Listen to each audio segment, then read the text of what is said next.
years, at street corners, on the public platform,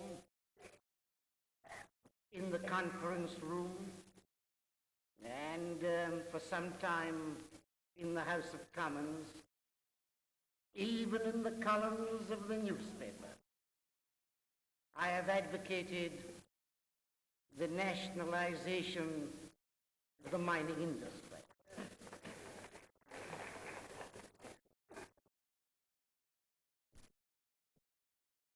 It has come at last. And I feel honored in having the task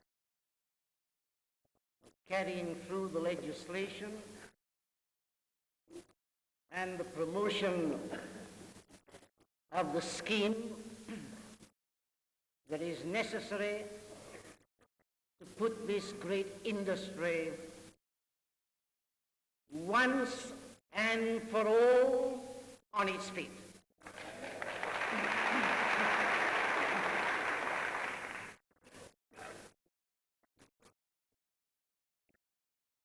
I will not go so far as to say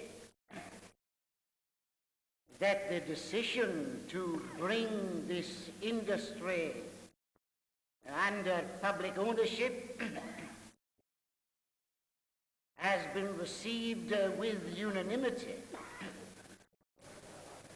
much less universal enthusiasm. On the contrary,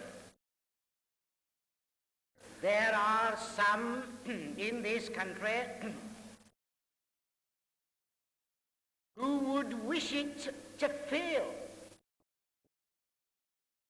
But my friends, this great industrial and social experiment will not fail.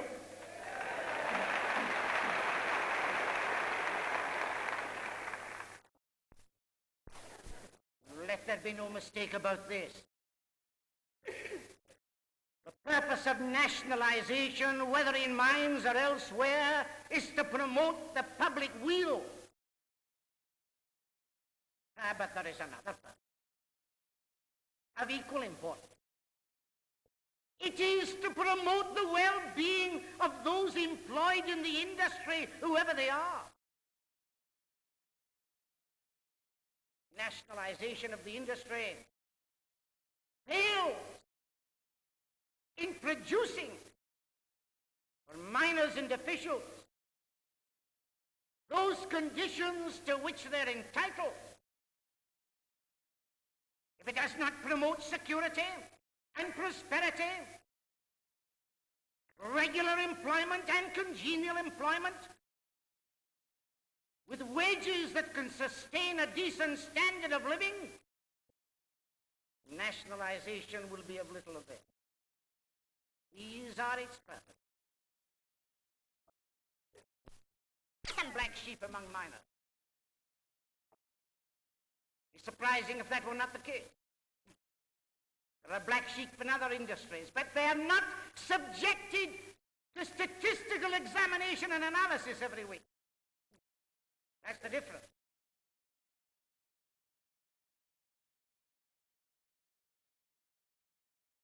The disposition on the part of certain people who ought to know better, who are presumed to have more intelligence, at any rate they had the advantage of acquiring it.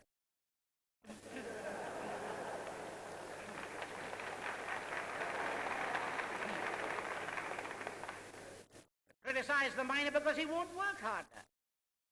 I extend an invitation.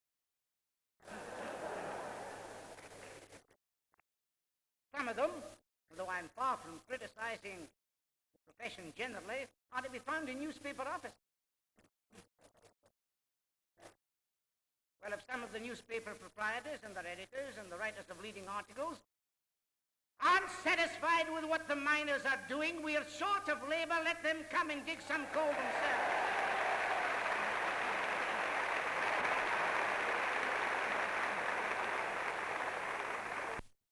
Counter the problem that now presents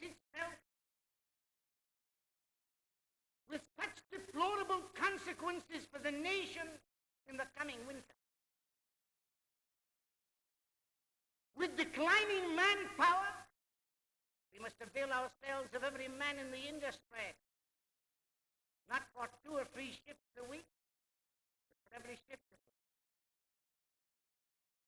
There is much misunderstanding about this question of manpower. Let me state the fact.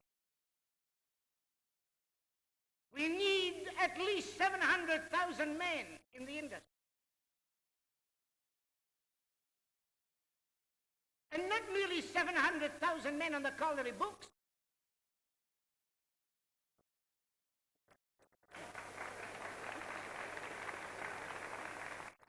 We want them effectively employed. And not only employed, but their labours used to the greatest possible advantage. That's the question of reorganization. At present, we have 692,000 on the colliery books. We're in process of shaking out the industry, removing men who are undesirable and unsuitable. Oh, I'll come to them in due course.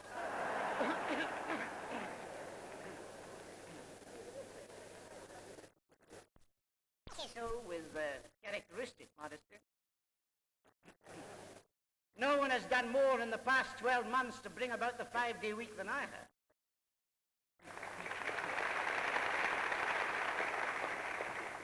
The sooner we get it, the better. If we don't get it soon, I shall be asking questions.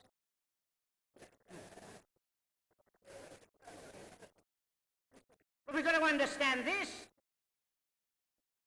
We must safeguard ourselves against reduced output when the 5-day week comes. I know there's no dearth of orators in South Wales, but I need no assistance this afternoon.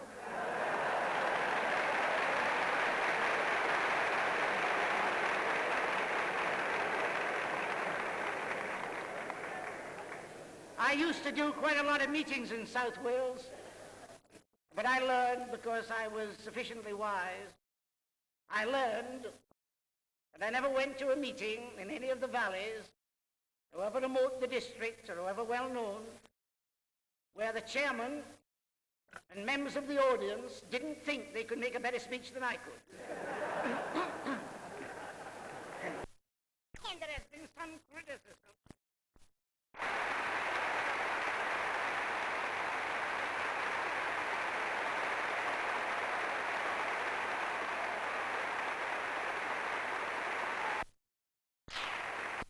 Nationalisation of minds will succeed because it must succeed.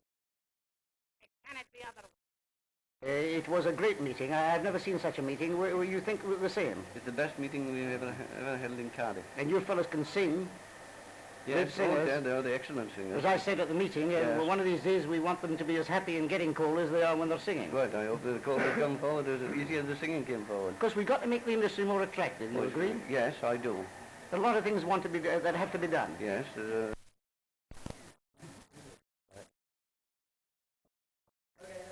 You're a collier, Mr. Scott. Yes, I am. Work at the coal face?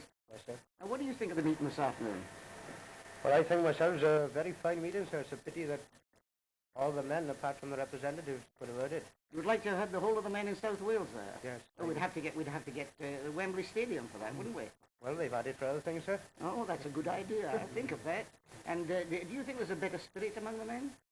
The spirit amongst the men are right enough, sir. The men will do their bit. You think they will? I'm positive they will, sir. Are they keen about nationalisation? Well, naturally, sir, the men about to be keen for nationalisation. Good. And what do you think? You're a colliery fireman, aren't you? Yes, sir. What do you think about things? Well, I think it's very favourable, and I think it'd be a big improvement in under nationalisation compared with what has been under the present Do you think it'll be a good thing for everybody if we get together? I believe that it will be a good thing for everybody. We'll get more coal. More coal and more safety. You know, I want more coal this winter. Yes, you'll get more coal and you'll get You're going to do your best. We'll do our best. Are you going to do your best? Yes, sir. You're going to do your best? We've always done So it. here you are. We've got a colliery fireman, we've got a colliery who works at the face, and a colliery manager all going to do their best. Perfect cooperation. That's what you wanted, wasn't it? It is, that's right, sir.